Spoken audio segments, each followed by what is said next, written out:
और यादों का बोझ।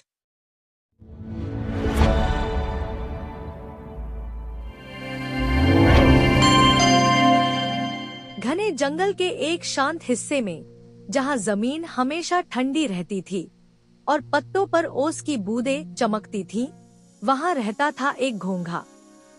उसका नाम था नीलू।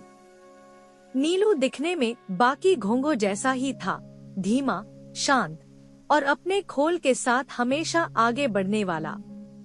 लेकिन नीलू के खोल में सिर्फ उसका शरीर नहीं था, उसमें उसका पूरा बीता हुआ समय भी बंद था।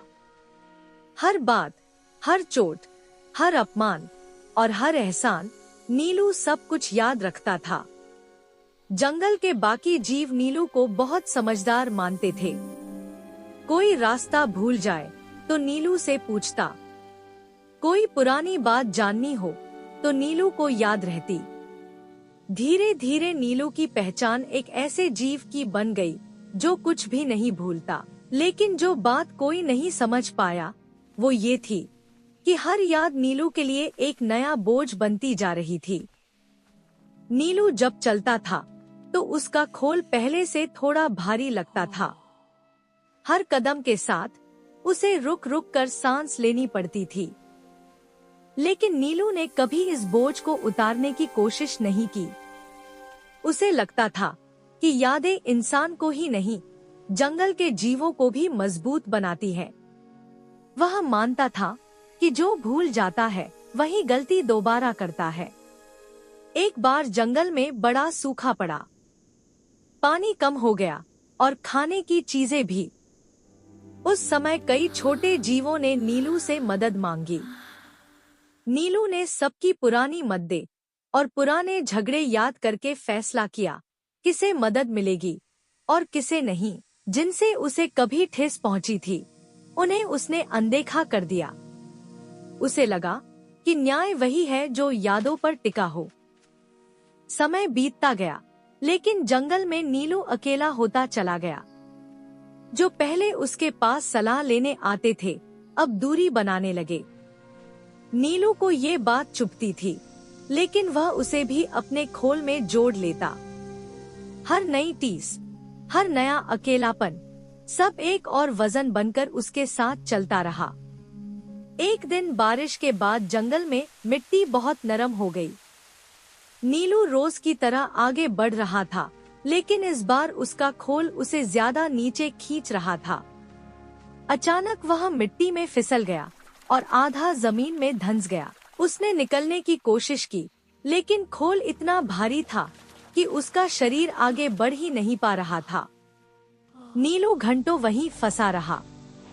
आसपास से कई छोटे कीड़े और मेंढक गुजरे, लेकिन कोई रुक नहीं पाया। कुछ ने उसे देखा भी नहीं और कुछ ने देखा तो भी आगे बढ़ गए। नीलू को तब पहली बार एहसास हुआ कि यादों का बोझ उसे सिर्फ धीमा नहीं बल्कि अकेला भी बना चुका है। शाम होते होते एक बूढ़ा केंचुआ वहां पहुंचा।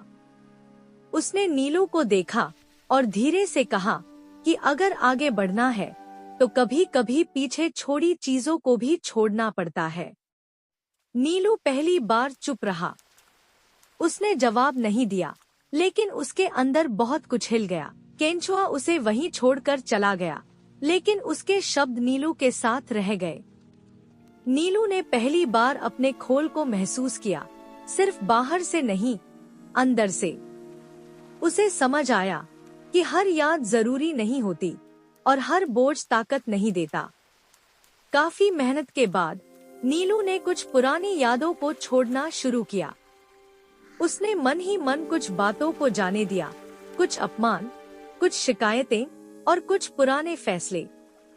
जैसे जैसे उसका मन हल्का हुआ, उसका खोल भी हल्का लगता गया। वह धीरे धीरे मिट्टी से बाहर निकल आया। उस दिन के बाद नीलू पहले जैसा नहीं रहा। उसकी याददाश्त कम नहीं हुई, लेकिन उसने सीख लिया कि यादें संभालनी होती हैं, ढोई नहीं जाती। वह अब भी धीरे चलता था, लेकिन उसका हर कदम पहले से ज्यादा स्थिर और शांत था। जंगल ने भी नीलू को दोबारा अपनाया। अब वह सिर्फ बीती बातें नहीं बताता था, बल्कि ये भी समझाता था कि कब भूलना जरूरी होता है।